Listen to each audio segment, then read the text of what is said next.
अस्सलाम वालेकुम स्टूडेंट्स, उम्मीद है सब खैरियत से होंगे। आज हम जो सवाल शुरू करने जा रहे हैं वो कन्वर्ट करेंगे बाइनरी कोड डेसिमल के अंदर। हम पहले भी इस चैप्टर के स्टार्ट में इन क्वेश्चंस को सॉल्व कर चुके हैं, लेकिन वो क्वेश्चन जो हैं वो पॉइंट के बगैर थे। अब इन क्वेश्चंस के अंदर पॉइंट है, यानी 111.11 की बेस 2, इसको हमने कन्वर्ट करना है डेसिमल में। तो हर अमाउंट को उसकी बेस 2 से मल्टीप्लाई कर देंगे, देन उनकी पावर्स लगाएंगे और पावर्स लगाते हुए जिस चीज़ का ख्याल करना है वो आपको बताऊंगा अभी। तो हमने हर नंबर को उसकी बेस से मल्टीप्लाई करवा दिया, यानी 1 उसकी बेस से मल्टीप्लाई हुआ 1 मल्टीप्लाई बाय 2, फिर प्लस 1 मल्टीप्लाई बाय 2, फिर प्लस 1 मल्टीप्लाई बाय 2, फिर प्लस 1 मल्टीप्लाई बाय 2 और फिर प्लस 1 मल्टीप्लाई बाय 2। अब इनकी पावर्स लगाते हुए आपने पॉइंट का ध्यान रखना है कि ये कहाँ पर था। तो ये 3 अमाउंट्स जो पॉइंट से पहले हैं, यानी 1, 2 और 3, यहाँ से हमारी पावर स्टार्ट होगी 0, 1 और 2। और जो पॉइंट के बाद वाले हैं उनके अंदर पावर क्या होगी? -1, -2। अब हम इनको फर्दर सॉल्व करेंगे। तो हमने जो शुरू की अमाउंट्स हैं 1 मल्टीप्लाई, उनको ऐसे ही नीचे उतार लिया सबको, जबकि जो पावर्स हैं उनको सॉल्व करेंगे। तो 2 की पावर 2 का मतलब क्या है? 2 मल्टीप्लाई बाय 2, जो कि आंसर हमारा आता है 4। 2 की पावर 1 का मतलब क्या है? जस्ट 2, वो लिख देते हैं। 2 की पावर 0 का क्या मतलब है? मैंने पहले भी आपको शुरू के क्वेश्चंस में समझाया था कि किसी चीज़ की पावर 0 हो तो आंसर 1 कैसे आता है। तो 2 की पावर 0 होगी तो हमारा आंसर क्या आएगा? 1। अब 2 की पावर -1 है तो इसको हम किस तरीके से लिखेंगे? तो 2 की पावर -1 अगर हो तो उसको हम इस तरीके से लिखेंगे कि अगर इसके नीचे कुछ भी नहीं है तो आपको पता है कि वो 1 होता है। 2 की पावर -1 1, अगर हम इसको पॉजिटिव करें तो 1 ऊपर चला जाएगा और ये 2 नीचे आ जाएगा विद पॉजिटिव पावर।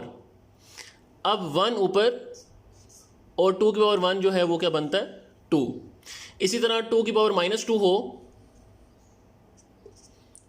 तो फिर 1 ऊपर, नेगेटिव पावर को पॉजिटिव किया तो नीचे। अब 2 की पावर 2 का मतलब क्या है?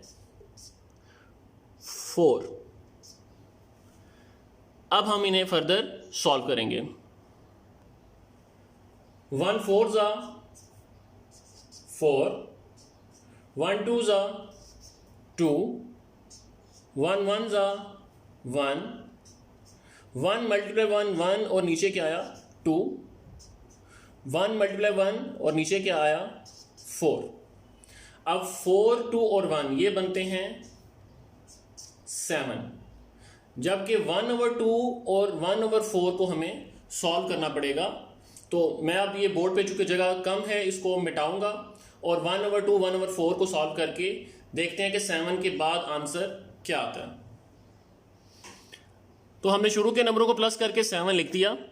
अब 1/2 प्लस 1/4 को सॉल्व करना रह गया था, चूंकि बोर्ड पे जगह कम थी इसलिए मिटाना पड़ा। जो डिनोमिनेटर है उनका हम एलसीएम लेते हैं 2 और 4, 1 जा 2 जा 2 2 जा 4। तो 4 ऐसा नंबर है जो दोनों में कॉमन है, जिस पे डिविजिबल हो सकता है। ऊपर वाली अमाउंट वैसे की वैसे लिखेंगे और 2 कितने से जाता है 4 पर? 2 2 जा। ऊपर वाली रकम वैसे की वैसे लिखेंगे और 4 कितने से जाता है 4 पर? 1 जा। 1 2 जा 2 प्लस 1 1 जा 1 ओवर 4, ये हमारा आंसर आया 3/4। अब 3/4 को हमें सॉल्व करना पड़ेगा ये देखने के लिए कि आंसर क्या है। 3 4 0 लिया तो पॉइंट, 4 7 जा 28, 2 10 में से 8 निकाला तो 2, 0 4 5 जा 20। तो आंसर आया हमारे पास 0.75। तो 111.11 का आंसर हमारा डेसिमल में जो निकला है वो है 7.75। तो होपफुली आपको बाइनरी को डेसिमल में कन्वर्ट करना आ गया होगा अगर उसके अंदर पॉइंट हो तो। ये था आज का सवाल। इंशाल्लाह कल एक नए सवाल के साथ हाजिर होऊंगा। अल्लाह हाफिज।